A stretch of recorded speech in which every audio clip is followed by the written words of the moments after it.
Hey, welcome to Jigsaw. In this video, we'll be taking a look at Taylor polynomials.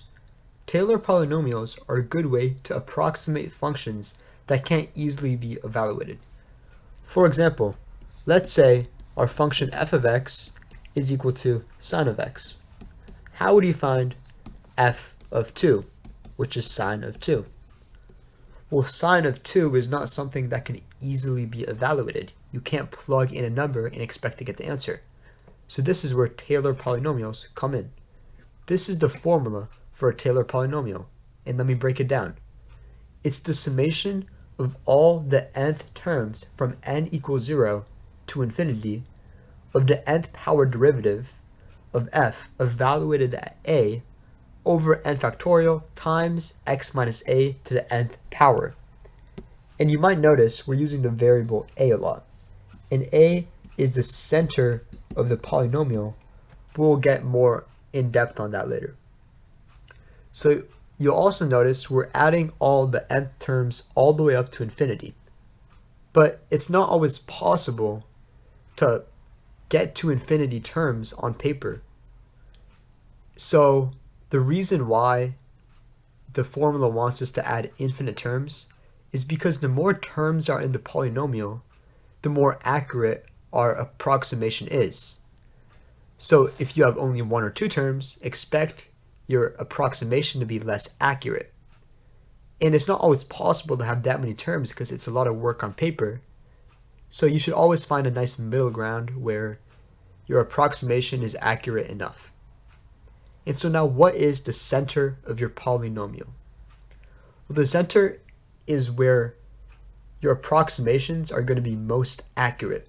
For example, if you set your center to 3, if a is equal to 3, and you're building your polynomial around that, then your polynomial will predict more accurately around values of 3. So 3.5, like f or p of 3.5 might be more close, but p of 20 is not going to be close because 20 is not close to 3, which is the center. Now let's go and solve a practice problem.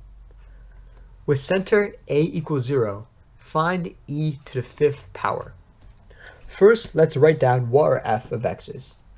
F of x is equal to e to the power of x, and we're trying to find f of 5.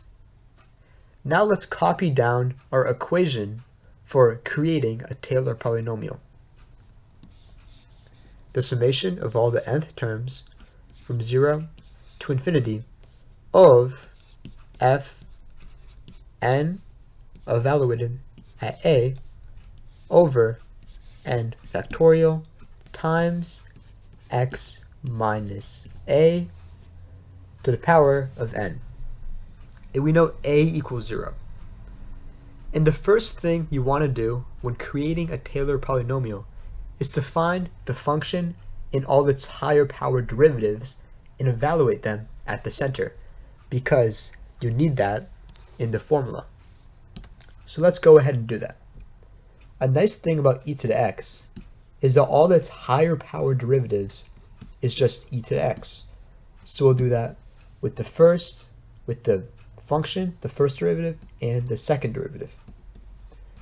And one thing we also need to decide is how many terms we want to make our polynomial go up to. Ideally, we want to have a lot, but that's a lot of work. So we'll just stick with 3 terms for now. So now let's go ahead and evaluate all these functions at the center, which is 0. And a good thing about it is that we know since f of 0 is equal to 1 and all the higher power derivatives are all the same, it's all just going to be 1. Now let's write the first 3 terms of our Taylor polynomial.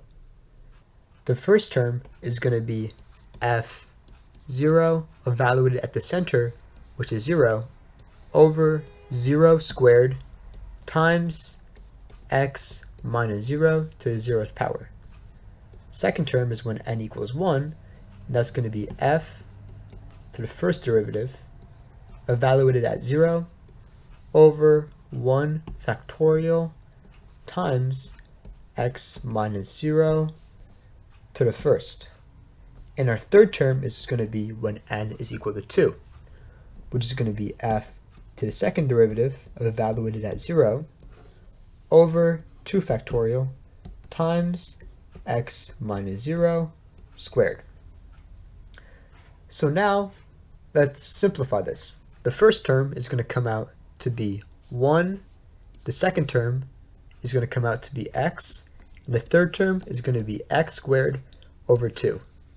And that's our final p of x, or our polynomial. So now we can plug in 5 and find p of 5, because originally we're trying to find e to the fifth power. And if we do that, here are the results. P of 5 is equal to 18.5, while f of x is equal to 148.4131. And we can see this is a horrible approximation. We're almost 130 off.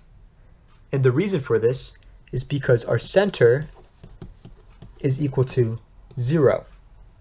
And we're trying to approximate at 5. And 5 is far enough away from 0 that we get a really bad approximation. However, if we find p of 0.5, it comes out to be a lot closer to actual value of f of 0.5, because 0.5 is closer to our center of 0. And so it's always very important to keep track of the amount of terms your polynomial has, and also the center of your polynomial. These are both two very important factors for the accuracy. Thank you for watching this video. If you have any other questions or calculus topics you'd like me to discuss, just leave a comment down below. Thank you for watching. Don't forget to subscribe.